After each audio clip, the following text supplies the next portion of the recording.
untuk nama-nama BKP-nya tidak begitu berjauhan, ya. Dari mulai nomor 1 pertukaran mahasiswa di Prediksi Feeder, ya. Ternyata di kampus mereka dengan launchingnya adalah pertukaran mahasiswa mereka, tambah kata merdekanya. Cuman memang kayaknya sama saja sih BKP ini. Yang kedua, magang dari sembari praktik kerja di Feeder namanya itu, kemudian di kampus mereka magang saja, tidak ada praktik kerjanya.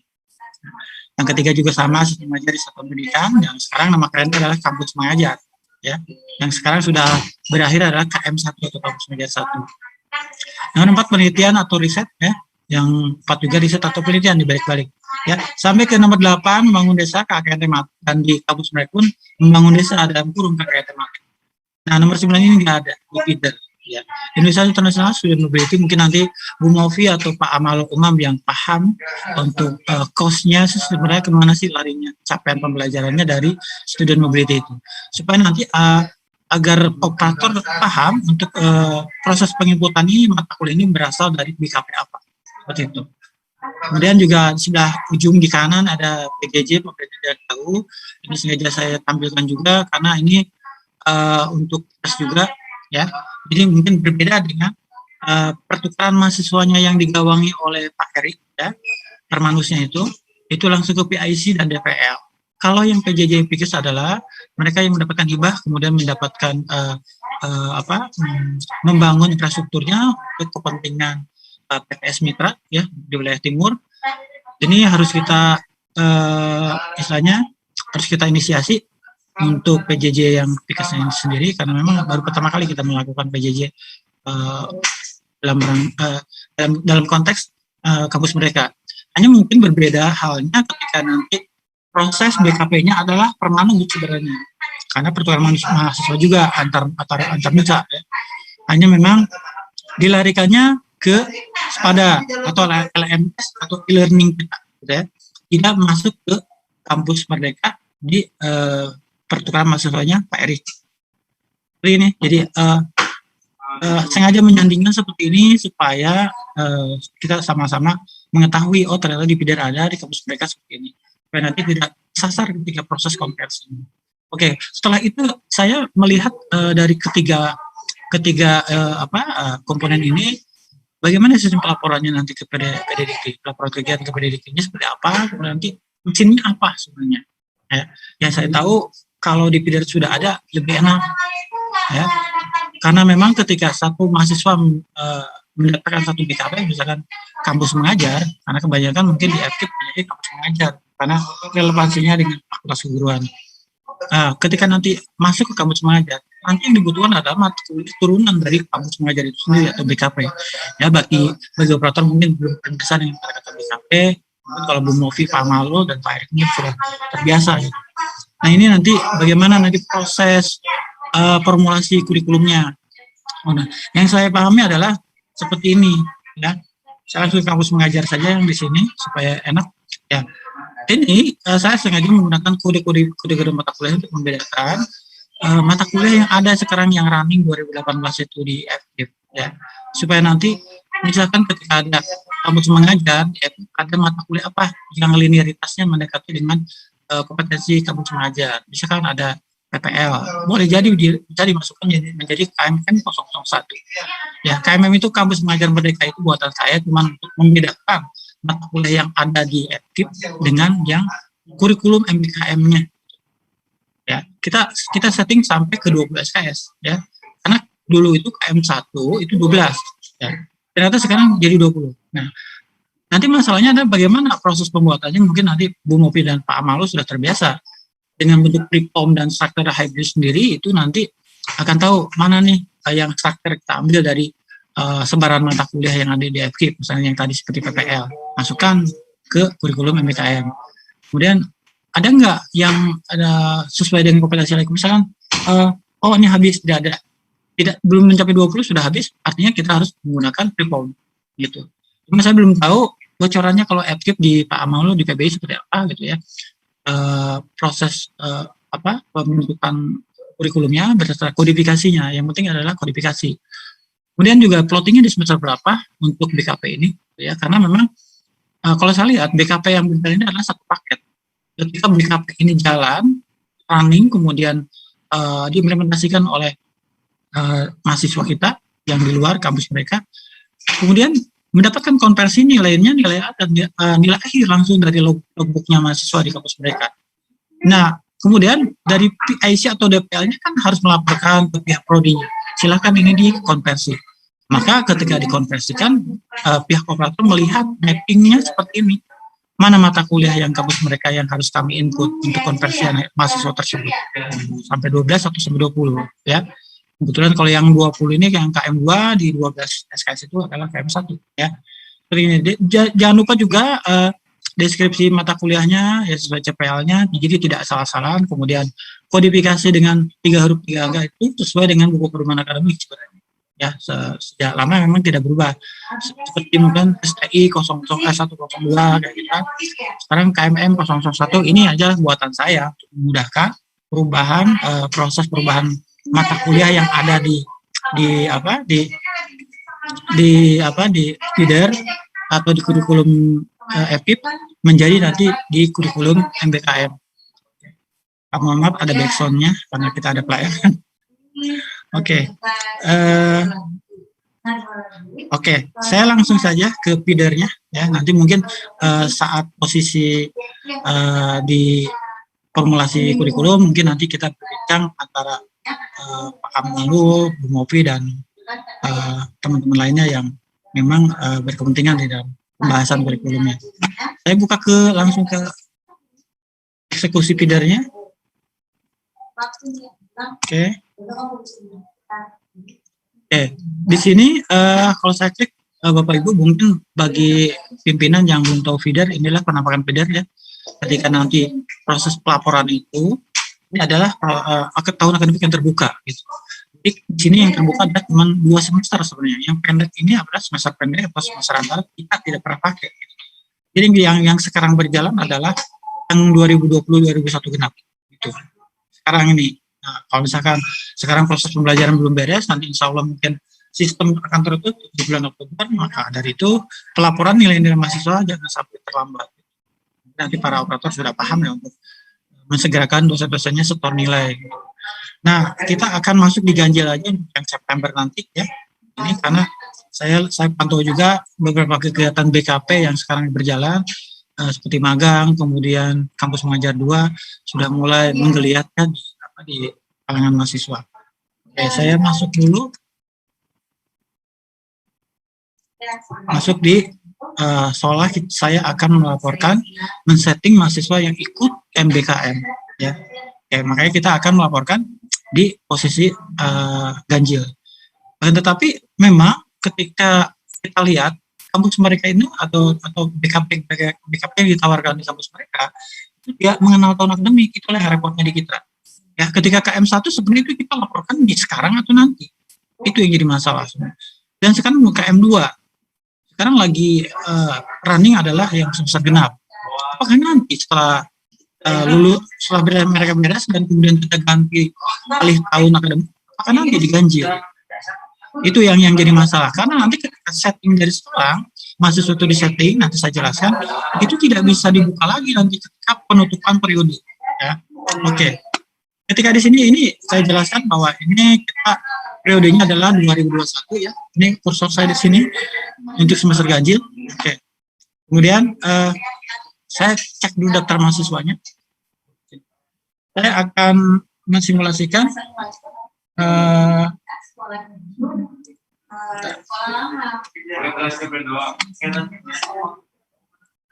mensimulasikan nama yang masuk ke UPMI ya, kampus pertukaran mahasiswa kalau tidak salah. Sarah ya. Saya pakai layar kontrol supaya nengok kiri kanan. Sarah Nur. Sarah Nur Afianti ini. Oke, PBI. Kalau kita lihat, saya copy dulu supaya gampang prosesnya. Oke, ini detailnya Sarah Nur Afianti ya. Sini. Ini detailnya, kemudian histori pendidikannya, dia peserta didik baru ya, tahun angkatan 2019. Kemudian KRS-nya pastinya belum ada karena memang belum masuk semester baru, semester ganjil. Aktivitas kuliahannya, nah ini Dia dari mulai angka tahun 2019 ganjil, genap 2020 ganjil, aktif ya, IPS IPK-nya ada. Dan laporan 2020 yang sekarang belum masuk kelihatannya ya. Jadi terpantau di sini sebenarnya. Ini kalau misalkan belum terlaporkan karena gara-gara LMS atau gara-gara tidak ngisi DISYAK, ini akan tidak bisa terlaporkan ya. Karena memang lagi pandemi seperti ini, mereka enrollment-nya di SPADA atau di LMS. Jadi kadang-kadang khawatir pihak prodi atau operator lupa untuk melaporkan mahasiswa tersebut. Oke. Kita sejenak melihat Sarah Nur Afianti ini belum ada statusnya yang di kampus mereka ya. Nah, kita lihat dulu. Nah, untuk mengaktifkan bahwa Sarah nanti di posisi 2021 ganjil ini adalah peserta kampus mereka. Oke. Makanya untuk merubahnya adanya di aktivitas kuliah mahasiswa di menunya ya. Oke, di sini kita klik tambahkan ya untuk operator ya, supaya kita kontrol V aja supaya. Oke. Ini ada tanda bintang merah ya, 1 2 3 ini, dan paling bawah biaya kuliah harus diisi. Yang bintang merah harus diisi. Oke, di sini Sarah Nur Afianti semester nanti ganjil 2021 2022 ganjil akan statuskan dia menjadi kampus merdeka. Ya. Karena dia adalah peserta kampus mereka dari pertukaran mahasiswa. Jadi di awal kenapa kita letakkan dulu? Kita harus tahu dulu mahasiswa kita yang ikut BKP misalkan BKP salah satu BKP siapa saja gitu. Karena sekarang kan model KM1 kemarin seperti bola liar gitu. Mereka masuk aja tanpa dibimbing atau dipandu oleh pihak kampus. Akhirnya kan kelabakan sekarang. KM1 laporan juga mau kemana melaporkan karena belum siap kurikulumnya. Semua prodi, semua fakultas gitu. Nah, seharusnya kan ini di awal harus ditransaksikan seperti ini dulu. Ya, kebetulan Sarah ini kan mau nanti ikut pertukaran mahasiswa. Mudah-mudahan nanti masuk ke ganjil 2021 masih ada proses dan nanti bisa diinput di semester yang berjalan. Oke. Kemudian setelah saya aktifkan, kita kasih biaya dulu. Ya. Ini saya ilustrasikan saja supaya nanti bisa disimpan. Kalau dikosongkan nggak bisa ya, bisa dinolin juga sebenarnya. Oke, nanti kita bisa hapus ya, kita simpan. Oke, seperti ini. Lalu bagaimana tadi kita balik lagi ke profilnya si Sarah tadi ya. Oke, Sarah Nur Afianti kita lihat. Nah, sekarang udah ada menu nilai transfer sini Sarah. Di sini. Nah, di sini ya. Ketika mau menambahkan mata kuliahnya, ya, misalkan nilai konversinya sudah dapat dari kampus mengajar, kita klik di sini. Ya. Oke. Kalau ini misalkan kalau untuk pertukaran mahasiswa ya, kebetulan Sarah ini kan di kampus mengajar ya, jadi itu BKP non kelas. Jadi kalau misalkan ingin yang pertukaran mahasiswa, dia langsung ke sini. Ini layaknya kita mengkonversi mata kuliah mahasiswa yang daftar ke kita, yang pindahan atau melanjutkan.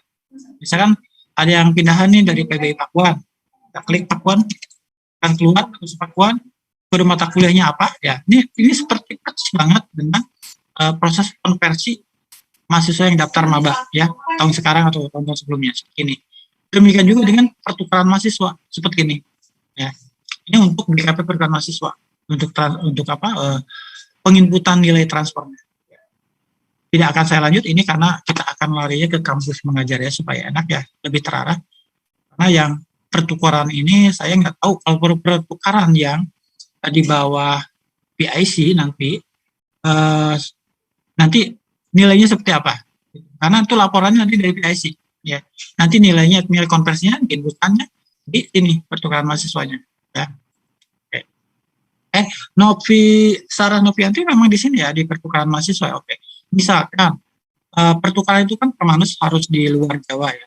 Kita klik yang di Pontianak saja atau di Kalimantan ya. Misalkan di Pontianak ya, seperti ini. Kode mata kuliahnya apa gitu ya. Dan mata kuliah asalnya apa, dan harus ada SKS-nya berapa, SKS asalnya berapa SKS, nilai grup asal, kemudian mata kuliah yang diakui ya.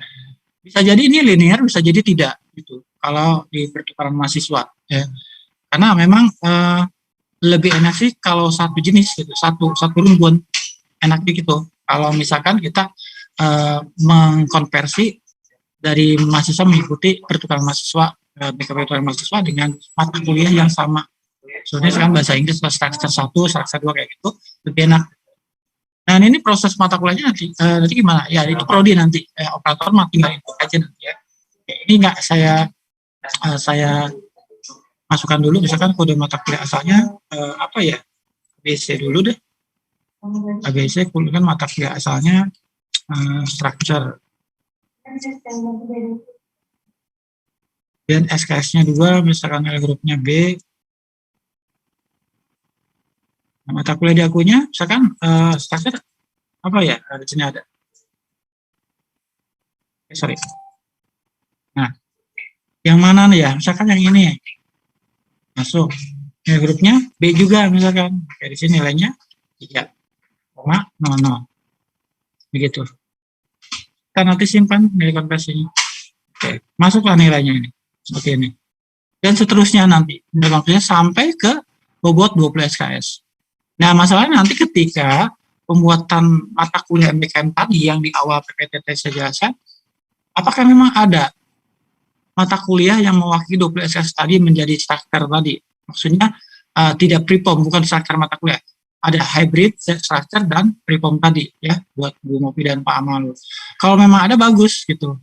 Untuk kampus pertukaran mahasiswa yang dapat dikonversikan dengan capaian pembelajaran atau linearitas kegiatan tersebut dengan mata kuliah yang ada di 2018 kurikulumnya.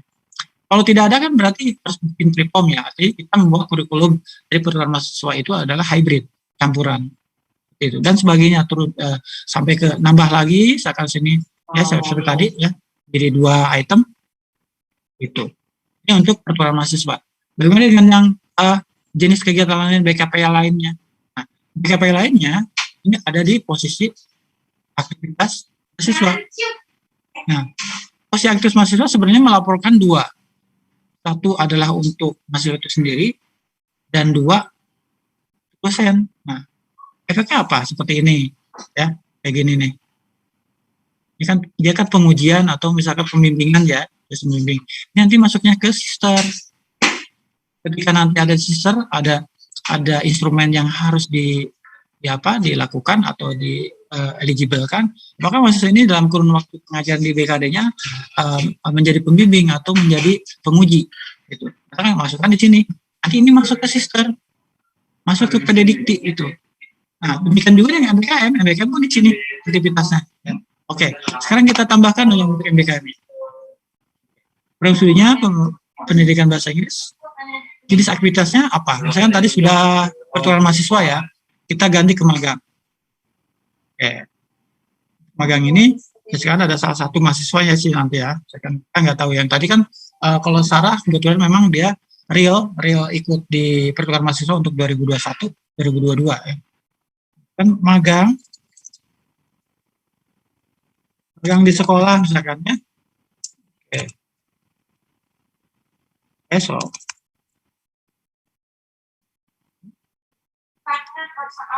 Kemudian lokasinya di sekolah mana, misalkan SMP 1. Nomor tugasnya, silakan nomor tugasnya mungkin ada yang penugasan dari Kemdikbud atau mungkin penugasan dari institusi ya, di UIK. Ini hanya teknis saja. Lebih enak sih kalau memang dalam konteks MBKM biasanya suka ada surat tugas ya, seperti halnya kemarin ada surat tugas dari yang Pariskal itu magang perasaannya itu dapat saya masukkan ke situ ya, yang kemarin yang magang yang Pariskal pegang itu ada saya masukkan tuh bisa ya. Oke, kemudian tanggalnya sesuaikan juga dengan suratnya. Ini anggotanya kita personalnya dulu ya, dan keterangannya silakan didefinisikan dari keterangan kegiatan tersebut. Kita simpan dulu. Nah, muncullah di sini ada peserta aktivitas dan dosen pembimbingnya. Seperti tadi saya tampilkan ya untuk yang sebelumnya. Sekarang kita masukkan untuk PBI. Siapa ya PBI ya? Ada yang kenal Pak Aradi? Mata mahasiswa? Ya Pak PBI. Saya harus ketikkan. Belinggar yang kenal. Garis. Damang yang Belinggar. Siapa namanya? Garis. Masuk aktif anaknya. Siapa ada Pak Karim siapa?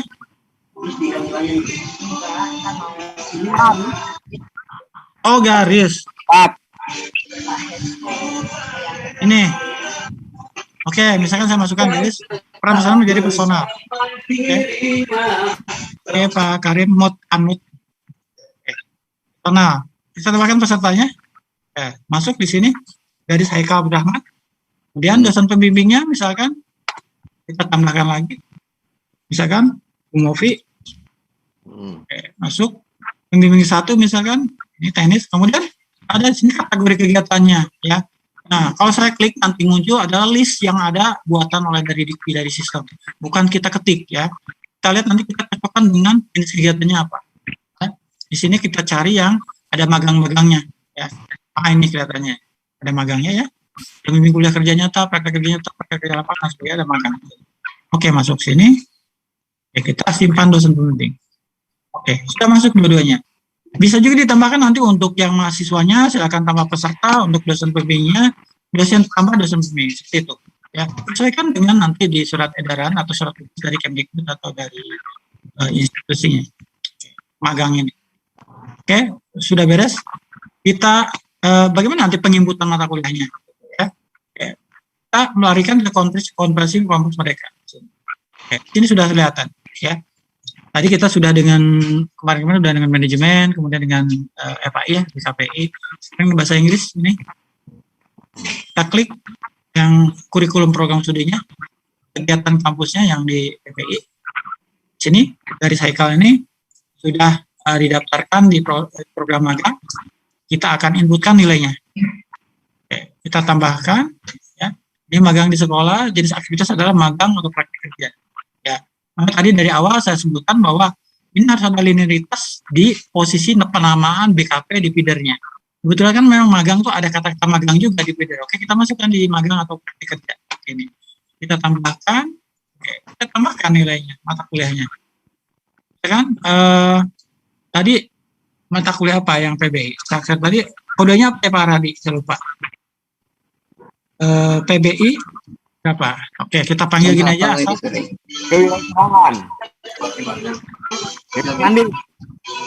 Ini aja dulu ya. Jangan. Structure ya tadi ya, structure 4. Ya, structure apa? Ya, berapa? PBI berapa? Udah hafal, belum hafal saya bahasa Inggris. Oke, contoh aja ya. Ini dah. Ya. Oke. 2 SKS. Oke, nilai angkanya misalkan dapat 3 ya. Tadi ya. Oke, dapat B. Gini terus klik simpan. Dapat nilainya. Ini adalah proses untuk yang non kelas. Kalau yang permanen seperti tadi ya. Ini terus dan kalau di sesi operator mudah sebenarnya kalau misalkan prodi sudah menyerahkan mata kuliah atau kurikulumnya dan diinputkan di feeder, udah tinggal manggil aja seperti itu. Inputkan. Nanti mungkin serunya adalah di pembahasan bagaimana pembentukan kurikulum MBKM-nya.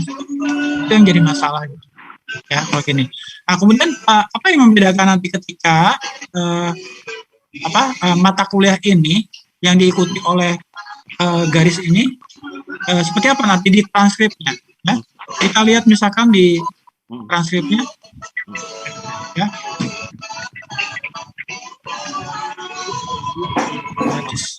Oke.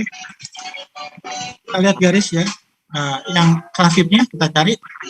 Oke. Ini nilai konversi kampus mereka ada di bawah. Ini, ya.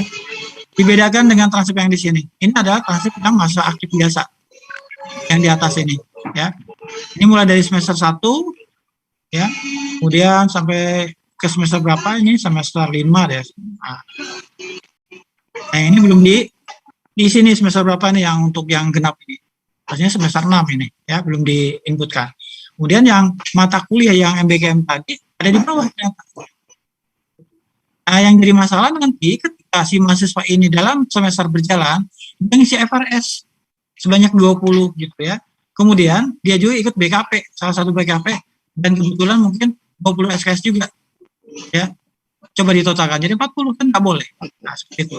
Artinya nanti ketika si mahasiswa akan mengikuti salah satu BKP, harus diarahkan dulu mau kuliah di kampus lewat LMS atau ikut BKP. Itu.